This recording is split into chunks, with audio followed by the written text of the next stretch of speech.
Democratic and Republican clubs. I am Rich Boritz of the Heritage Village Democratic Club, and next to me is Sharon Scarlett of the Heritage Village Republican Club. Both of us are their presidents. We will moderate together. Only the candidates and the two of us will have our mics on. Please make sure your mic is muted. The format we agreed to is this. Each candidate will have 3 minutes for opening remarks. Each candidate will have 2 minutes to answer each question. Each candidate will have 30 seconds for rebuttal. Each candidate will have 3 minutes for closing. We will first ask 4 icebreaker questions that have been shared in advance with both candidates. After the candidates address these questions, then you, the members of the audience, may submit questions by entering the question in the chat window. Sharon and I will share posing the questions to the candidates. We are ready to begin with the first icebreaker question. Okay, this is directed to Mr. John Deal. With our opening remarks. Tell us about your volunteer/experience service. So I'm a avid hiker and boater. I've been on the, when I'm on a hilltop and a vista, looking near a body of water or in or on a body of water, I'm in heaven. Southbury has more of this, or has this and more. I've hiked Janine Pierce Park over Bates Ridge, and then through the Heritage Village Wildlife Refuge, down through Platt Park, and then to Platt Preserve. Across the street, and then to the bend to the river Audubon. From north to south, a complete passage. It's not easy, but you can also do east to west. The Lake Larkin State Trail, the Pomperaug River, and then get you to the state park through Lake Lillinois. So much to explore and so much to enjoy. Southbury Park, Southbury Land Trust, the Audubon, and the state park.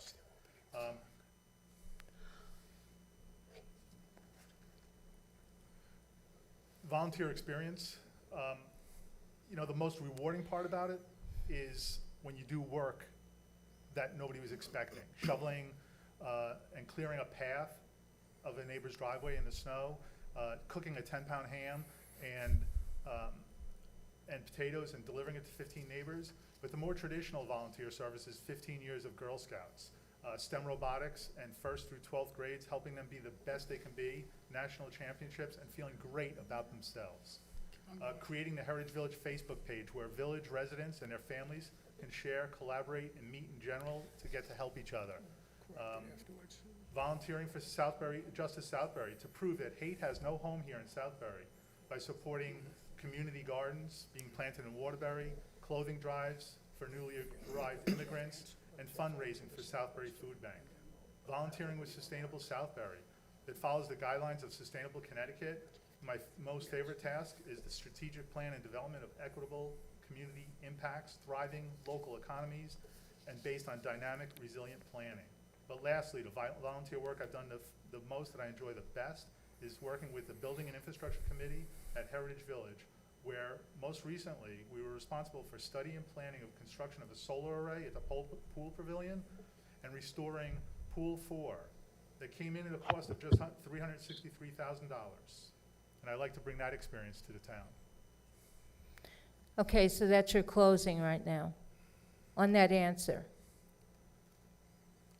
So I'm sorry, I thought the first step was I know was the opening remarks. Right, but you, Seconds left in your 3 minutes, Rich. John. you had originally, Is it completed? I think we mistakenly went into the first question. Right, we did. Without giving you an opportunity to go An to opening your remark. opening remarks. So, John, Would I be able to respond? I mean, you Well, want me to respond to that What first? I'm going to ask you is for you to tell us about your volunteer service / experience as well. Okay, And then we'll do opening remarks for each one of you. that's fine.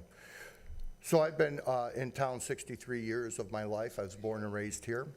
I spent 20 years in the Southbury Volunteer Fire Department, serving the entire community of Southbury, of course, Heritage Village, and knowing the importance of the fire protection for Heritage Village. When the demands of being a volunteer fireman and whatnot became very difficult with a family, I looked for a better way to serve the people of the town of Southbury.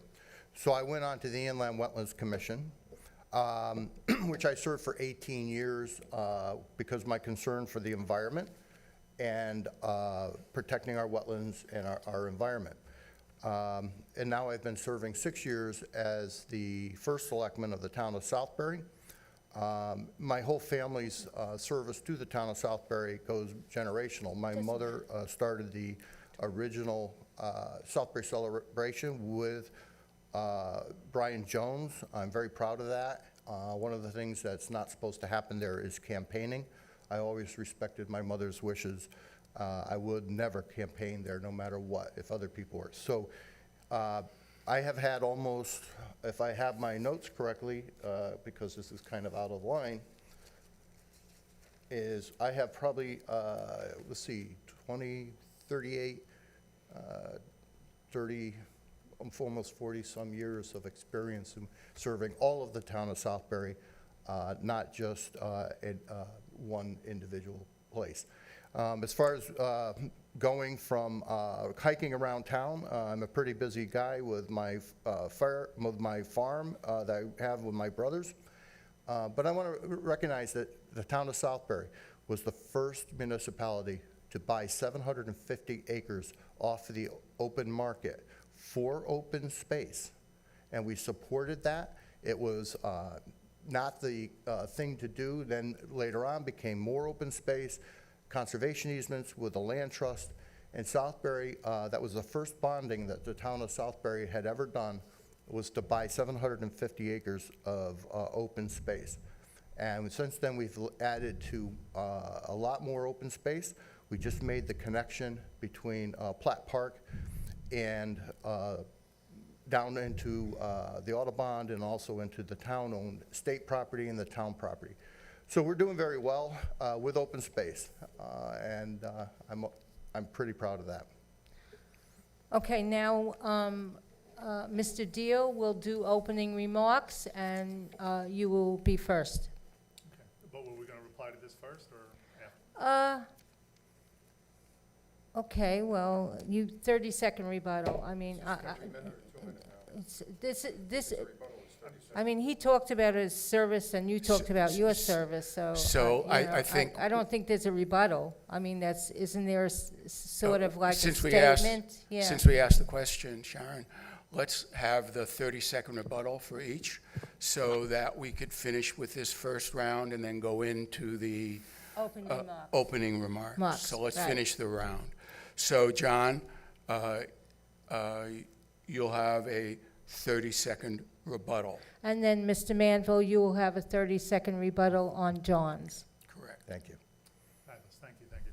So, number one is, I won't hold it against you, Jeff, for being in one town and not exploring other areas for more than 60 years. That's your preference. Protecting wetlands, I think we can do a lot more. I think if we've been doing it that long, there's more to be done. And 750 acres of open land? Cool, thank you. 10 seconds. Oh, I'm sorry. Needs to be indexed, celebrated. Currently, they're in so many different maps and different uses that they're celebrated on that they're hard to see them together. Okay, thank you, Mr. Deal. Mr. Manville? I think my record of being on RUPAC and the many different disciplines that were brought forward in RUPAC for any consideration of purchase of open space speaks to my knowledge of open space and the different disciplines, including planning. you know, it's 10 seconds left. it's, we've done a good job in protecting the wetlands, and the Wetlands Commission does a great job. I think we're doing a very good job. Thank you. Thank you, Mr. Manville. Okay, now we'll do opening remarks. And Mr. Deal, you go first. We did a coin toss. You go first. Cool, thank you. So I am John Deal, and I am running to be Southbury's next first selectman. I moved here with Eileen, who I married 30 years ago, but more importantly for me, October is a great time of year. We met Eileen in 1991, 40 years ago on Halloween. So we enjoy it as a special month. But we've raised a son and a daughter to be smart engineers. They went to college up in Boston and told us a couple years ago that they weren't moving home. So we decided to downsize, and that's what brought us to our beautiful town of Southbury. The beautiful bucolic vistas and area is gorgeous. But what brings me to feel comfortable that I can do this work is a 30-year experience in project management with my degree in architecture. My career as a project manager makes me a perfect fit for first selectman because I manage projects. I've worked on school projects, residential projects, industrial projects, developments, skills to plan streamlined projects to accomplish goals and bring projects in on time and on budget. I've dealt with many projects at once, so multitasking is second nature. I work with folks at levels from the owner to the architect, contractors, construction workers, until the owner accepts delivery, until the project is done. I see Southbury's future as a sustainable, resilient community, looking back to celebrate on a history while looking forward to set great goals. The quality of life will be maintained sustainably and environmentally friendly development for Southbury. I will ease the tax burden of homeowners in the long run by building on the strengths of its main street. I'll take care of the needs of the citizens regardless of age. I'm running because I want to improve our lives. The current administration has not kept pace with the growing diversity of town. They rely on the same small group of people for the last 6 years, but much has changed in the last 6 years. 3 examples of failures that lead us here to me running: Valentine Pool, the fuel tank debacle, and taking 2.5 years to hire an economic development manager. It only took me a few months to realize that Southbury, the current administration in Southbury, is costing us money. Defective collaboration and coordination, insufficient long-term planning, poor management is costing Southbury money. Let me ask, where was he to deliver on the grand lists, parks and recreation, the land use, COVID, the Connecticut water, and EMS?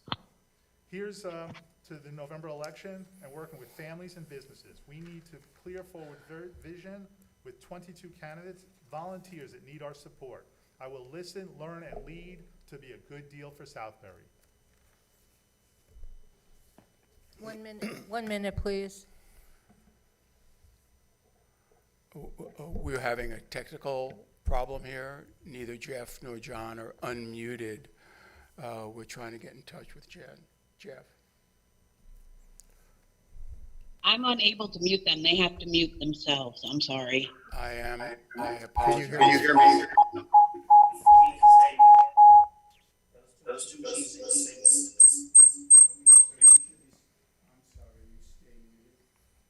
I have to stay muted, otherwise there's feedback. Can the rest of the audience hear him? Because I can hear both John and Jeff.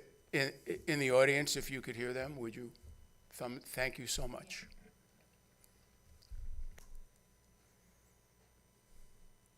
Are we all set? Yes. Okay. Okay, Jeff Manville, your opening statement, please. So I have lived here, again, 63 years. My children are actually starting to move back to Southbury to make their home. My daughter is expected in this weekend. We're actually coming up with some plans of what we might enhance on our farm. So they know the value of Southbury. I've understood the value of Southbury and the direction it's been heading for many years. I do understand a lot about project management, and that comes because my wife is a certified PMP project manager in the IT world, and I have done many projects, one of which was my own home. When it comes to managing projects, Pomperaug River Bridge was a very big project, and I brought that bridge in at $500,000 below budget. I also completed the oldest bridge project in the state of Connecticut, Spruce Brook Road Bridge, and we brought that in time and got that done. Costing the town money is an unusual thing to say. I think my budgets speak for themselves over the past 6 years, and what we had was a reduction of almost 4%, 3.67% this year without any capital projects being kicked down the road, and with no loss of services to the people of Southbury. That also included hiring of an economic development director, and this also included putting in a new emergency management director, which we knew it was important with a number of natural disasters that we have been occurring. So, yes, I spent all my life in Southbury, but I listen to people who bring ideas and thoughts and understanding, and they discuss and listen, and we move things forward in a good way. We had a wonderful person in planning. This plan has been in place for many years, and we're still doing planning. Evidence of the progress is our beautiful Main Street. Our budgets are good. Our school systems are good. And frankly, why would I want to move from this town? This is the town I think people want to move into. I hear a lot of people really like the town. I was fortunate to be born here. I was fortunate my father did not sell the farm. Okay, there is no rebuttal on opening statements, so again, now we'll go to the icebreaker questions, Rich? Okay, so my second icebreaker question is for the both of you, and I'll start with Mr. Deal. Manville, Oh, Jeff. Mr. Manville, I'm sorry. What made you choose Southbury as your home? Oh, I'm deeply invested in the town personally. Making my home here, there was no question about any other place I want to live. As a matter of fact, I think my wife understood. We did have a small house downtown when we were first married, and obviously she knew we would be moving up to the farm, part of which we took care of our parents as they got elderly. We helped take care of my grandparents, my parents. In Southbury, there's no question, I don't know what to say except Southbury is my home and always will be my home. I explained to my wife, we are not downsizing, we're not moving. So whatever happens in Southbury will affect me for all of my life, and will affect my children for their generation and probably beyond that. Oh, thank you. Same question for Mr. Deal. What made you choose Southbury as your home? Thank you. So what made me choose Southbury as my home is the beautiful, beautiful spaces. I'm an avid hiker and boater. If I'm on a hilltop with a beautiful vista or near a body of water, I'm a happy camper. Southbury has all this and more. I've hiked from Janine Pierce Park through Heritage Village down to the Audubon. It is just beautiful. Half hour to the Long Island Sound and I'm on my sailboat. Another half hour west of here, we're at my wife's place of business and work, or a couple hours east and I'm in Boston. Centrally located, beautiful, beautiful space. We found Southbury and Heritage Village after downsizing, spending a year in an apartment in Danbury. Great amenities, discovered home ownership with snow shoveling, cutting grass, and weekend chores was not what it's all about. Condo life has its rewards, and we enjoy it here in the village and in Southbury. A dear friend of mine in Danbury who was moving to the village told my wife and I of this place. We looked, and a weekend later, we bought and followed it. So I thank you, Robin. I look forward to working with volunteers, nonprofits, and community to connect, celebrate, and promote these open spaces and other tracks. So whether you visit on bike, boat, or foot, Southbury will shine and thrive sustainably and with its natural resources. 30 seconds. You're not. Good, thanks. Okay. Mr. Manville, is there a rebuttal? You're welcome. Okay. Mr. Deal, is there a rebuttal? Sure. So, one quick comment is, my wife's a school librarian and STEM worker, but that doesn't make me one. So I don't know how your wife being a project manager would make you a project manager. It's great that you have the place for your kids to move in, but I support affordable housing because not everybody's kids have the opportunity to move back home. But we want to make that a successful and attainable task here in Southbury. And budgets have been flat. We had a decrease in this town budget last year. Time. Now we have the icebreaker number 3 for Mr. Deal first.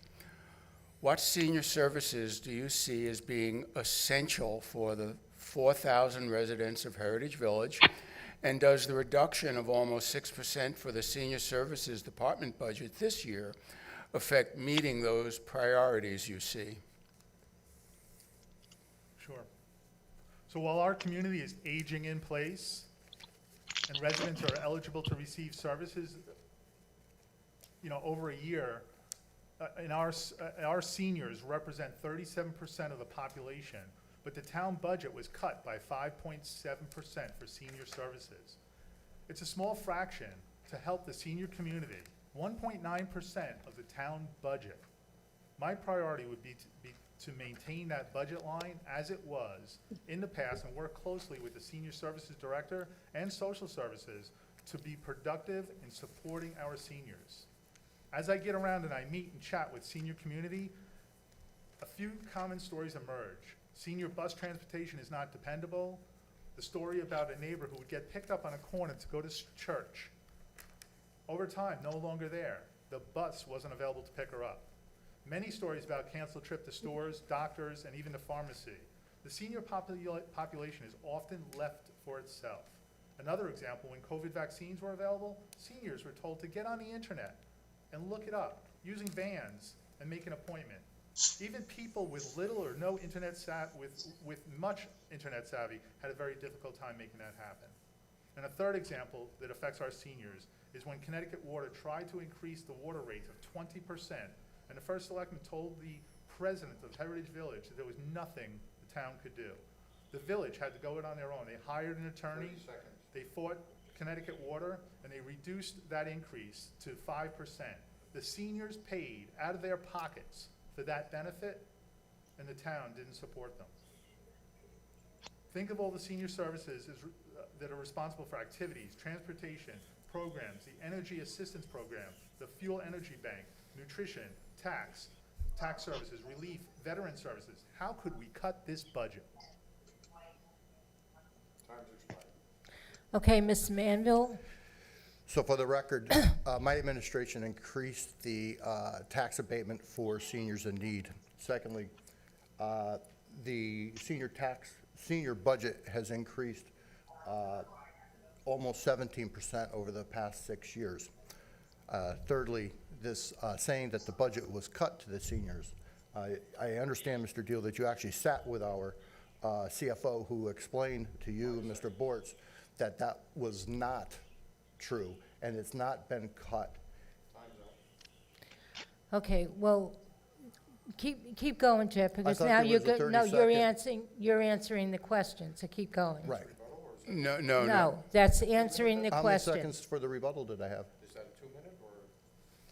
Right now, he's going to answer the question as well. Okay, Okay. go ahead. So, the fact is that we've increased the senior service budget almost 17%. This reduction you're talking about, the senior services director presented the budget. It was not cut by me. It was not cut by the Board of Selectmen, and it was not cut by the Board of Finance. That little bit, that part of it, was the absorption of the lead driver's salary on the advice of the senior services director into the transportation coordinator's position. We asked about that, and they said that she said that's where it could go, and that we reorganized, and there was a savings to the town, but there was no cut to services. It's a little bit far-fetched about transportation, given what's gone on with COVID. We instituted the grocery brigade for the seniors to protect our seniors, and I think it worked quite well. And I just can't believe that you would be willing to say such things as this. It's such a long list of accusations. Okay, now we have a rebuttal. Mr. Deal, 30 seconds. So I did sit with Dan and learned quite a bit. And the one thing that I did learn that I thought was just magic is how they had meetings prior to doing the budget work, that every department put in a budget and was 100% funded by the Board of Selectmen and the first Selectman, except for the senior services. They put in a 5% deduct. I'm a project manager. I've asked for money. Expired. Thank you. Mr. Manville, your rebuttal. That's just not true. The budget was presented by the Senior Services Director, and it was brought forward as it was presented through the whole budget. The Board of Selectmen chose not to change it, nor the Board of Finance. They were comfortable, along with the Director of Senior Services. It was a restructuring of a position. That's all. Oh, thank you very much, Mr. Manville.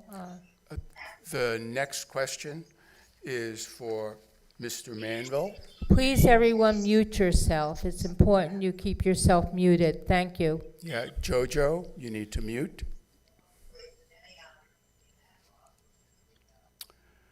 So the next icebreaker question is, as you know, many seniors who own their own homes live on a fixed income. What would you do to increase the proportion of commercial or industrial property against residential property as a way to stabilize the property taxes that these seniors pay? Okay, this time, That's for Jeff Okay. first. yeah.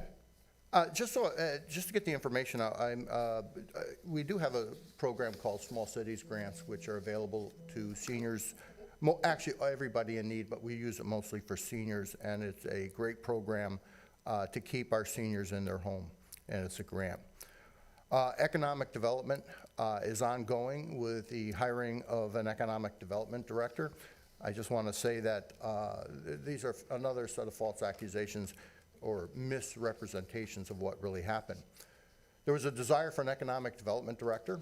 Part-time was what we were told they wanted to do. We interviewed people for part-time position. It took time to do that, and it was concluded that what they really wanted, what we really needed, was a full-time economic development director. With that, we backed off of the hiring of a part-time person, and we then put out for a full-time or economic development director, and that does take time to post the jobs, do the interviews, meet with different people, and get it done. And we did, once it was in the budget, we did get the economic development director in, and he's working on us. A lot of new restaurants are opening up. COVID has hit. It has devastated, obviously devastated how commercial properties operate. And we are adapting to that and shifting our focus to other things. So economic development takes time. Anybody will tell you that. It's not overnight, and our economic development director is working on that. Keep our home values up, single-family homes, especially residential, not in the village. And we're seeing that rise in real estate in the single-family home, with many people moving here with children, which is very encouraging. Okay, same question for Mr. Deal. So I've been spending a little bit of time over the last few months reading through the Southbury strategic plan and other documents that cover the grand list. And that's the value of property values tallied up in Southbury by multiplying them to the mill rate, get you what the taxes are that you paid. So I think the first selectman is actually bringing this to my attention. I thank the first selectman for actually bringing this to my attention. I was volunteering at Sustainable Southbury, a tent at the Southbury Strawberry Festival, and the first selectman talked to us about residents, not understanding that even though the mill rate is kept flat, and he's very proud of that the taxes are gonna go up. What it comes down to is the relationship between retail, commercial, and industrial properties and the residential properties. We know what's happened in the last few years. I don't work in an office anymore, and others working from home, there's empty office space. A furniture manufacturing facility in town has gone out of business, and there's empty storefronts on Main Street. In an effort to keep the town flat for growth, what has happened is the flat became a downturn, and retail, commercial, and industrial spaces have dropped in value. And we know what happened to our residential values. They're up 11%, right? There's no space available in Heritage Village or anywhere else around town. Over the last couple of years, next year, when our reassessment occurs, lower retail, commercial, and industrial, with higher homeowner costs, will be paying more property tax. My goal as first selectman will be work closely with the strategic plan, the economic development manager, and the planning commission to dust off the plans and reimagine the Southbury Training School, develop a diverse community of retail, commercial, and industrial tax base, and a sustainable, resilient, and keeping our bucolic, beautiful Southbury community. Okay, 30 seconds for rebuttal, Mr. Manville.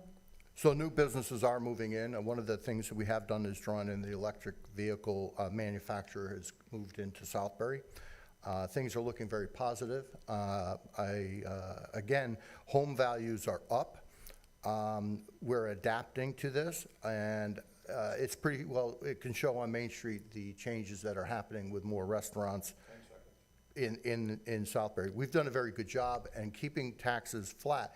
I'm not so sure economic development on commercial base equals less taxes. Thank you, Mr. Manville. Rebuttal by Mr. Deal. Well, there's one thing that I think is pretty cool is that we are bringing in that electric car manufacturer, electric charging station manufacturer, because I envision that to be a great source for an economic hub of clean engineering, smart work, which will, an innovation hub of development of that type of work. And a quick note, when that budget was reduced for the seniors, it was reduced. We had an opportunity to help seniors, we didn't. That is the last of the icebreaker questions. So in the audience, if you have a question, we see a few already entered, but if you have a question, would you enter it into the chat window now, please? I think this question would be good. This one here? Yes. Okay. This is a question for Jeff. Why hasn't the town shopping centers bought into the water and sewer with Connecticut water since the odor is overwhelming at times? Can I have the question again? Okay. Why hasn't the town shopping centers bought into the water and sewer with Connecticut water since the odor is overwhelming at times? I don't know what odor. I'm unaware of the odor. I will say this, our businesses on Main Street, they actually have their own septic systems that support their work. And I'm sorry, I'm not quite sure what. This one. If we could clarify that question, that would help. I think the question is asking, would it make sense, or would you approve of connecting the Main Street South shopping centers to a sewer system? So Southbury has a sewer avoidance policy. This was all part of the planning that went in for the town of Southbury, and to develop it in such a manner that that the town would be, this was long before me, sewer avoidance, and to make sure that it's developed properly. You have to understand that our whole business center, Main Street and where the businesses are, part of the reason they are there is that the soil types that are in those properties are conducive to private septic systems. Some are hybrids, some, that's just the way they are. They work and function fine, and that was a planning thing that they did many years ago to make Southbury what it is today. There are no plans to run sewers onto Main Street at this time. There is no sewer. The sewer system for Heritage Village was specifically designed for Heritage Village, and so that the community would have their own septic. And also with the water does expand. There is water to many of along Main Street, and they do that's one of the reasons why their sewer systems, septic systems on Main Street are able to be built the way they are, because they are supplied with water. Thank you, Mr. Manville. Mr. Deal, same question? Cool. Would you like me to repeat the question, or you? No, I think we're good with it. Okay.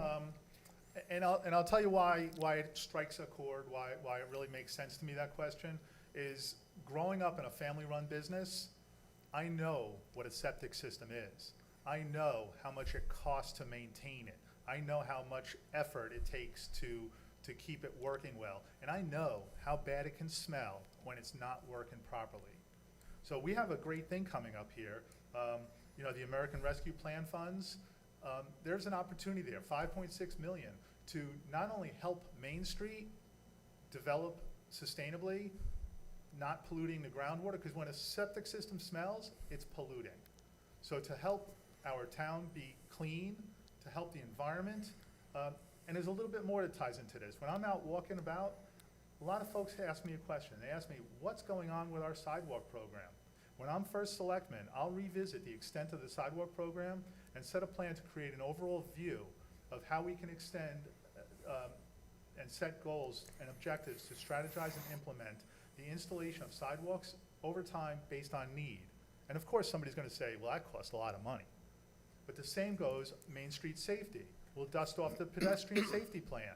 Oh, again, more cost. But if we were to use grant applications, innovative ideas, and work with the American Rescue Plans, we could install sewers on Main Street. And when those sewers are installed, the restoration of Main Street would be allowing the ability for businesses to grow, restoration of sidewalks, installation of green space, streetscape, and safety. Several birds, one stone. Thank you, Mr. Deal. Do we have a rebuttal? Do you have a 30-second rebuttal? Yes, do we have do. a rebuttal? Is that a 30-second? 30-second. Okay. So I want to just say this shows an absolute lack of knowledge of how septic systems and sewer systems use. If you're so concerned about the neighborhood or the environment, everybody knows that if you use a sewer system, the water is used by the people on it, and then it is flushed into a system that goes and is put downstream and out into Long Island Sound. Our aquifer is one of the most important assets we have. Septic systems regenerate water back into the aquifer, and that's why we have a sewer avoidance system on Main Street. We are trying to recharge our aquifer.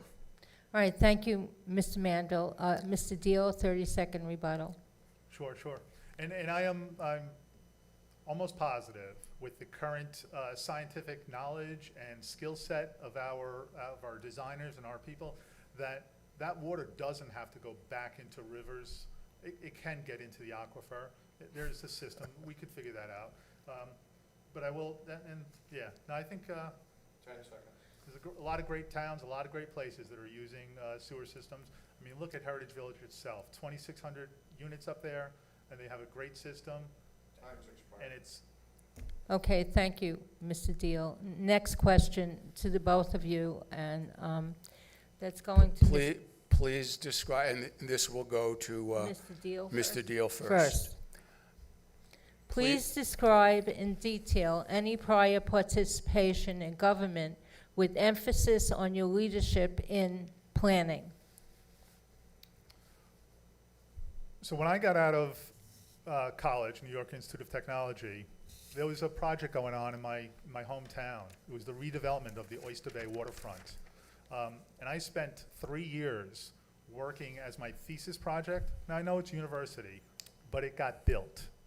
So I spent 3 years working on a project that modified a train depot and an extension of the train line, the parks and waterfront, the restoration and beautification of the downtown streetscape. And one idea that came out of that that was implemented was the idea that they used to have this big, huge Oyster Fest. And they would have the Oyster Fest, park the cars in the park, and have the festival on the street. The idea was to switch that around, so to use the amenities for what they were best suited for. Put the fair in the park, put the cars on the street or in a parking lot. But it's that idea of urban planning, which I have several classes that I've taken and studied in. I've worked for a lumberyard where I managed a yard for 15 years, had a $20 million budget, 100 or so employees, trucks, equipment, buildings, managed effectively, managed profitably. 30 seconds. So I believe that I have the experience and the willpower to be able to do this task. Okay, done. Thank you. Rebuttal. 30 seconds. So I think after living here all my life and observing the changes and why, are we okay? Correct, it's not a rebuttal. It's You not a have rebuttal. You have your 2-minute Can you answer. repeat the question for the 2 minutes? For a 2-minute response or? Yes, a Okay. 2-minute response. Okay, the question was, just a minute. Please describe in detail any prior participation in government with emphasis on your leadership in planning. Okay, so I think the past years of, 20, 18, 6 years of all my life working in Southbury and on different boards and commissions and being involved in our government gives me some of that. I rely on professional engineers for advice and direction, people who have done this for professionally and have degrees in this. We reach out to our professional services. I have observed what's worked for the citizens of Southbury and for the people who moved here. I want to remind everybody that in a strategic planning survey, 95% of the people who filled the survey out were very happy with the management and the town of Southbury. That's a 95% approval rating, and I'll stand by that. Okay, thank you. What is the next question? Or rebuttal? Did we have rebuttals yet? Okay, Yes. yes? Okay, let's go to the next question. No. No, we rebuttal. didn't have it? It's a No, rebuttal? John. Okay, John, go to 30 the second 30 rebuttal. second, and then Jeff, you'll have 30 seconds. So personally, I would think that if somebody had the ability to create and develop a balanced community, so there's a little table here. That green line shows the residential community just taking off through the roof. But that red line shows a dip over the last 6 years in commercial, industrial, and retail space. So if we're so good at building and developing that space, why is it dropping? Time's expired. Okay, Jeff? I've been born here. I've been getting it done. About this balanced community, you can shake your head. Can't help that everybody wants to move to Southbury, and they are moving here because of the lifestyle, the stable taxes, and our downtown, which was big in planning on our streetscape. All the things that people moved here, I hear all the time. I love this community. I'm not moving out of this community. Is it driving up prices of homes? Yes, because we have become the alternative to Fairfield County. Thank you, Ms. Manville. Okay, this is, next question. And this one goes to you, Mr. Manville, first. The question is, what are two major differences between you and your opponent, and how would you execute these differences so they become a benefit for the people of Southbury? So I think that the major difference is my service to the town, my performance over the past 6 years for the people of the town of Southbury, the fact that the budgets are reliable and they're built on long-term stability. I think that has always been the goal of Southbury, is long-term financial stability. I continue to build on that. I just want to say that, you know, we've beat the street. We've beat Hartford on our rate of return on our investments in our retirement funds, our pensions. Our pensions are 96% funded. No one else in the state has achieved that goal. This gives us financial stability. The bond rating on Wall Street went up. That's Wall Street saying that we're doing the right thing for the right reasons. It's being managed better than ever in 50 years. That's not politics. That's Wall Street saying you are doing it right. And that's why people are moving here. I assume that's why Mr. Deal moved here. Okay, Mr. Deal, same question.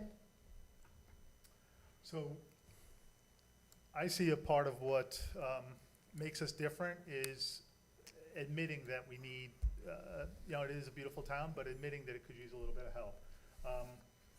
You know, I have another table here, and it's hard to see, so I won't, you know, show it on the screen, but in 30 years, Southbury's property values have remained flat. So from 1991, the year I got married, to current year, Southbury's value has increased by 15%. Monroe's 78%, Brookfield 127%, Simsbury 93%, Stonington 157%, and Guilford 138%. Just realizing that that's happening is one major difference. But my goal and my knowledge of being open, clear, and a creative mind that's built and trained in architecture school to be acceptance and listen to constructive criticism and to work with others, to embrace your team, embrace your volunteers, embrace the town employees who are doing a fabulous job in spite of the management that's being put forward. You know, to go through 3 DPW leads, to have a tough time finding replacements for bus drivers, to have people whispering in the back corners at town hall, not even to be able to get back to office with the same board of selectmen that you came in with in your first year, or your second year, or the third time. These all show the defective task of being able to be a person that can communicate with people and lead them. Okay, Jeff, you have a 30-second rebuttal. I'm not quite sure how to respond to that. All I know that the town of Southbury, you may think I don't have a good relationship with employees or whatever you're talking about. I want to bring to light the big snowstorm we had, where we didn't have a public works director in place and we did not have a road foreman. Everybody woke up the next morning, they looked out, and the roads were clear, better than ever. The employees of the town of Southbury have always come through for the town. I like to think the leadership at the top is what sets that tone. Thank you, Ms. Manville. Mr. Deal? So I have a very interesting story about a tornado that touched down here in Southbury. I was driving on 84 when that occurred, and we had pulled off and happened to drive through Southbury. We got stuck in the library's parking lot. And 2 years later, when we came back to move into the town, we found some of the same trees laying in some areas, some same areas still needing to be cleaned up, some areas that needed help. Thank you. Okay, next question. And this goes to Mr. Deal Deal first. This question is for Mr. Deal. The town charter provides that if candidates for the first selectman loses his bid for first selectman, but earns more votes than a selectman candidate, he can opt to take a position on the Board of Selectmen. If you lose your bid for first selectman, would you take a selectman position away from one of your running mates? Mr. Deal. I'm spending a lot of time and energy and really enjoying getting out and talking to people and enjoying the campaign trail, enjoying the great stories and the amount of information and detail I've learned, more than what I knew before I got into this, has made me very excited to serve and to be a part of the Southbury community. So whether I win, which I am going to do, the first selectman seat, I'd be very much interested in serving on the Board of Selectmen. Okay. Next question. Jeff gets that. Well, it says question for John Deal. It doesn't say for Jeff. But we've been giving those questions to both candidates Okay. up to now. All right. So, Jeff. Same question. I would ask, so first off, I would not take someone's seat who, if I was not to win the first selectman's position. But again, I'll relinquish to Mr. Deal to answer the question of yes or no. Will you do that or not? That's the question. Could you give us an answer to that, Mr. Deal? I'll relinquish to you to answer it. If I am upsetting the seat of a Republican, I will gladly take that seat. What about a Democrat on your party? Will you take their seat? I think there'll be discussion based on how excited they are to do the work and how skillful they are. I mean, there are some. I mean, Justin is a fabulous town. Justin's going to win. You know, so you're asking a question. I'm giving you an answer. If it were upsetting Justin's seat, I might think about that. If it was upsetting somebody else's seat, I'm very. And I will be honest with you. It's a. So I think the answer, I'll take up a few minutes. I think that's pretty much the answer. You will take their seat if you can. And I want to say that, you know, you have the opportunity to put more women and minorities onto the seat. I would relinquish my seat for that kind of representation on the board. Okay. And Mr. Deal, you have 30-second rebuttal. Great, because that's kind of what cut me off there. I believe 100% I am for the fabulous women who have leaned in and are working on running for office. I am a lifetime Girl Scout. I believe 100% in their doing a great job. 10 seconds. And that's what kind of tears me is I want to do the work, but I don't know that I would upset a woman who was aware, had the ability to get into that position. Okay. Next question, and this is asked for Mr. Manville first. Right.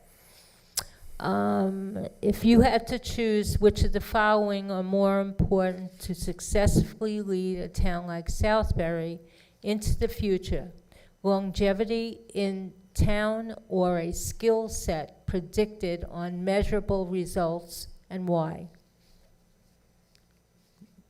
So can you repeat that question? Yeah, sure.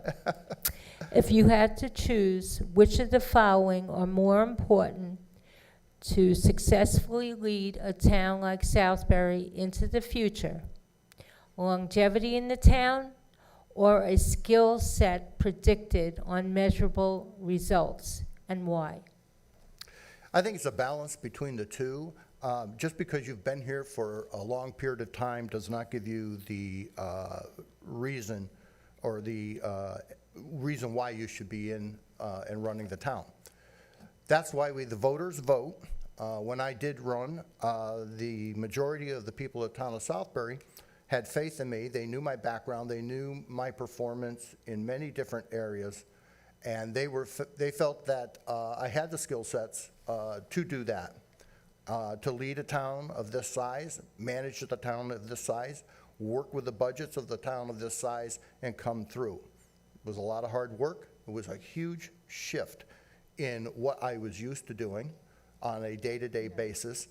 But many of the things I do in my life, I've managed a branch of equipment dealership. I've run my own business. I've managed a farm successfully.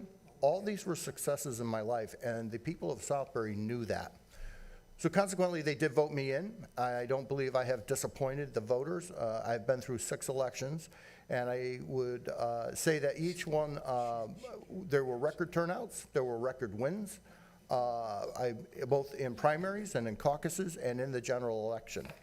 And that tells me with that and the fact that 95% of the people in Southbury are happy with Southbury. This was during the strategic planning survey. And I think it continues today. And we're going to find out about that when it comes to the Plan of Conservation and Development results of how happy the people are in the town of Southbury. And I think the record speaks for itself. Okay, Mr. Deal? So longevity versus skill set, and I agree, and I believe that I do bring both to the table. You know, Jeff and I do actually have a very common background. I was born and raised in a family business. I'm accustomed to getting up at 5 a.m. and being to work and getting home after dark. That's the work ethic that I bring to the table. My years of being a project manager is not just, you know, the term project manager is this kind of loose, open designation. But it's what I was doing while I was a project manager that brings value to the table. When I got out of college, I was working as an environmental engineer for Law Environmental. We spent time doing phase 1 site assessments, phase 2 testing, and phase 3 groundwater remediation. I've spent time in engineers and architects' office doing designs of buildings, of structures, of properties. I've worked on site planning and layouts of community space. I too built my own home. So a lot of similarities, but I bring them to the table to help make Southbury even a better place than it is today. And not to change where it's been, and not to be negative about what it is, but to celebrate what it is, and to help use my experience and my skill set and my work ethic to bring it forward. Okay, rebuttal, Mr. Manville.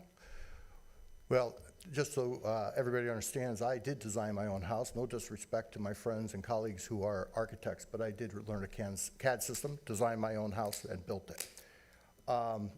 You know, a leader needs to know. I mean, it sounds like Mr. Deal is going to do a lot of project management and all these other things, where really the job of the first selectman is to lead the town, to look out and hire project managers or use project managers when they're needed. That's what we do with our professional services. That's how we do it. Okay, thank you, Mr. Manville. Mr. Deal? The next question for Mr. Deal is, He gets a rebuttal. oh, I'm sorry. That's all right. Rebuttal. So I guess it's, you know, one of my thoughts is that it takes one to know one. And if you're a project manager and you know what work goes into figuring out the task, doing the work, making it happen, the idea of taking a problem, assigning it a solution, and implementing it in the shortest amount of time possible, if you know how to do it, then you can help lead the people that are gonna do it. But currently, that's not what's happening. All right, thank you. And now this question is for Mr. Deal first. And that is, although input is still being gathered, where do you think the $5+ million that the federal government is giving the town would best be spent? You know, there's, and as I go around and I you know, chat with people, whether it's at their door, whether it's up in the village, whether it's down on Main Street, in some of the storefronts, I've heard so many great ideas about how that money could be spent.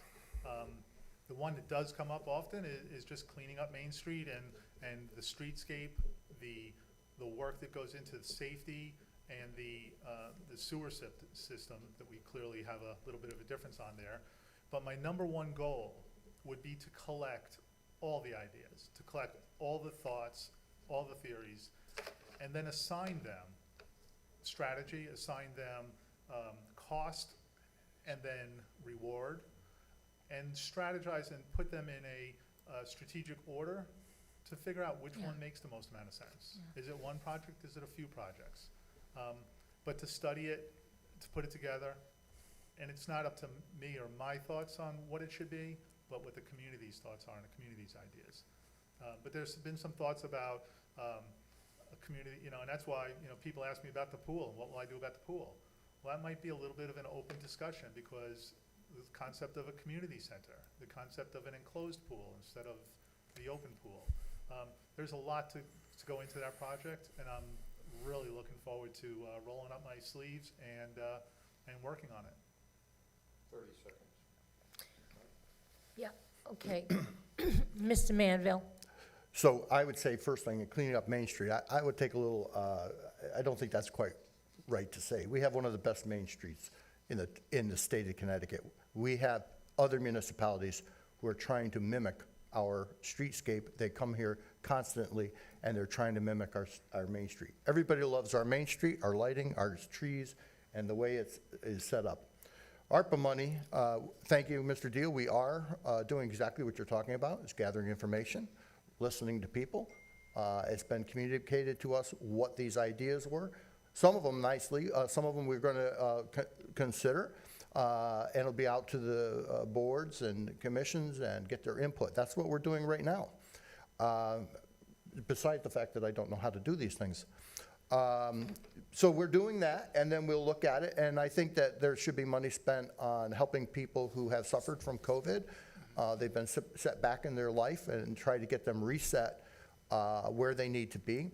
I think that we have, from a public safety standpoint, there's some enhancements we can make.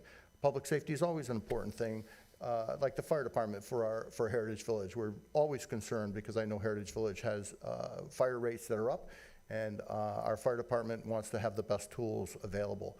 So there's a lot going on with ARPA money. But one of the funny things was, someone put down that they think they'd like to see us spend the money on enhancing or creating a better volleyball on Valentine. I think we can handle the volleyball court without having to go to ARPA funds, and we can just put that into the Park and Rec budget, or we get our public works out there and get that straightened up really well. So we're doing it. That's what we are doing. All right, thank you. Now, rebuttal, Mr. Deal? Cool. So, I agree that it might be able to go to some of the resources for EMS or police or fire. I'm not so sure is fire. I think we already have some of that already kind of earmarked in the budget. But an example of an understaffed town that could use some support, the village residents have been missing a community liaison officer for policing. And the answer is that we don't have enough police officers, that they're out on disability. Okay, so that's... Okay, rebuttal by Mr. Manville. We do have, when I came into office, there was only 17 officers in the town of Southbury working. I have increased that number to 23 over time. Currently, our CRO over in the village is out on a medical. He got injured in the village, and he's on workman's comp, and he's having operations. We have always had available for the people of Heritage Village. It's called Patrol 4. And I have statistics, if I had time to give you, about the assistance that has been given to Heritage Village. Expired. And now we have another question. Mr. Manville, you will begin answering this. It is, how would you increase affordable housing in town, including things like apartments, which have a crying need, where there is a crying need for new graduates and young people just coming into the job market, and also young families? So first, let me explain that I've always supported affordable housing. I think it's a great thing to do. There are some affordable housing projects that came forward in apartment building projects. We're currently in the getting the plan of conservation and development done along with our affordable housing plan. Once we have that plan in place, we will work on that. I've had some ideas over time, one of which is when we have open space development, in general, the developer is required to give 15% of his property to open space or a fee in lieu of, so that the purchase can be made with that money for open space. We've grown our open space from early on. We always love open space. But I also believe that there's a possibility that if you allow the developer, say, to develop those extra building lots without requiring the 15% to go to open space, and integrate those housing units into affordable housing, because it will not cost the developer anymore. It'll give a good possibility of getting an affordable house built and not segregating affordable housing separate from the rest of the community or any stigma that may be attached to the fact that you're in affordable housing. My nieces, nephews, family, extended family members, friends, children of friends, nurses, they're coming back, and they want to be in Southbury, and they are requiring affordable housing. So I am all on board with affordable housing and what it means, because it impacts my family also. Okay, Mr. Deal, this is, what, 3 minutes? Sure. 2 minutes. 2 minutes, I'm sorry. 2 Yep, minutes. sure. Yeah. So, affordable housing, clearly needed in Southbury. You know, there's no place for young adults moving back in to start their families unless they know somebody who owns a large farm that can then separate off some land and build a home for them. You know, school teachers, people working on Main Street, nurses, they need space. I would be proactive, clearly proactive in supporting and working with and helping those spaces be identified and built. There's one thing about affordable housing that, and the history prevails here, is that if you fight it, if you try to hold it back, if you try to say no, the state is going to come in and build what they want, like they've done on some other sites here already. And look at Pierce Hollow Village. It's just sitting there. It's been approved. It's a project. It needs a hand. It needs somebody just to help it, make the right phone calls, put the right effort into it. I'm not saying spend money on it. The money is from others, but facilitate it. Be proactive, be progressive, help make it happen. That's what I would be doing. I would be finding places where, the other thing that can be done is possibly, you know, changing some zoning so that we can have some sites that would allow for more cluster homes or tighter construction 30 seconds. with multifamily on the same property. So there's a lot of great projects out there. There's a lot of great ideas out there. There's a lot of great processes out there. We just need to favor them and be proactive about them. Okay, rebuttal, And Mr. how many Manville. seconds? How 30 long? seconds. So it's pretty obvious that Mr. Deal doesn't understand some things about zoning, also about septic systems and the requirements in the health department for septic systems. Mr. Deal keeps going back to my family and the farm. I don't think I have 30 seconds to explain that I cannot just give building lots because they don't pre-exist zoning. I have to do an entire subdivision in order to give my children a building lot. It is not as simple as you think it is, or like they are being given something. Thank you very much, Mr. Deal. 30 seconds. So, you know, clearly, you know, I understand that it is hard to subdivide that property, but it is possible. At the end of the day, if we're going to be anti-sewer and anti-development and building spaces that can allow affordable housing, and we're going to blame it on septic systems, that's not being proactive. It's not being progressive. It's not being, it's not making it happen. Okay, now we have closing remarks. Okay, so Jeff goes first. And you have 3 minutes for these 3 remarks. minutes for the closing remarks. So for the past 6 years, I've come in to office and have been running the town of Southbury. I think the citizens of the town have again gone to the polls to support me and my administration, and it was record turnouts and record wins.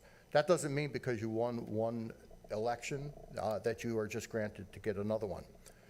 Bond ratings prove, without politics and talk, that the town is running better now than it has for the past 50 years. Only 12 municipalities have gotten a bond rating increase, or have the AA1 bond rating. What happens in town, whatever I do, affects my family tremendously and in generations to come. Southbury's always looked to the long-term value of what we buy, what we do, and how is it going to be structured, not just over the next couple years, but over the next through 20 years, through careful planning. And this is the reason why the people of Southbury have come to move here.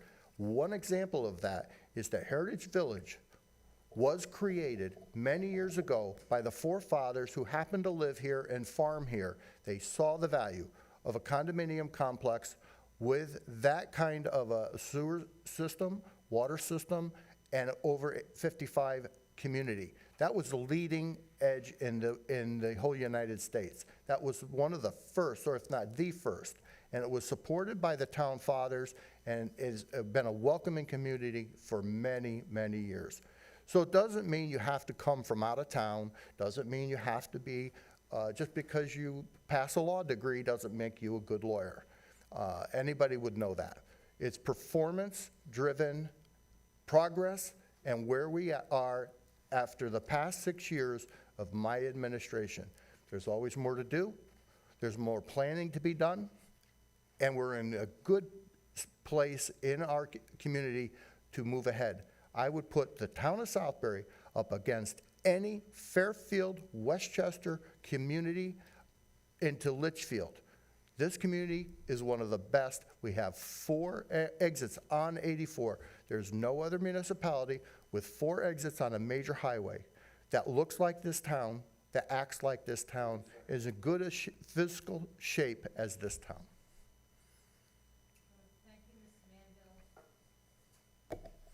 Thank you, Mr. Manville. As now, John, your closing remarks. That was cool, thank you.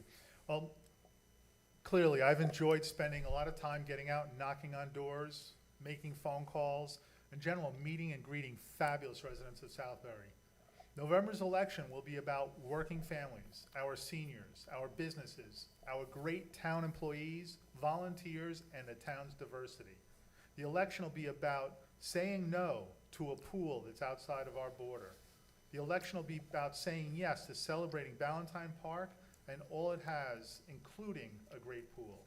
The election will be about balancing our tax base so homeowners are not bearing the brunt of the bill.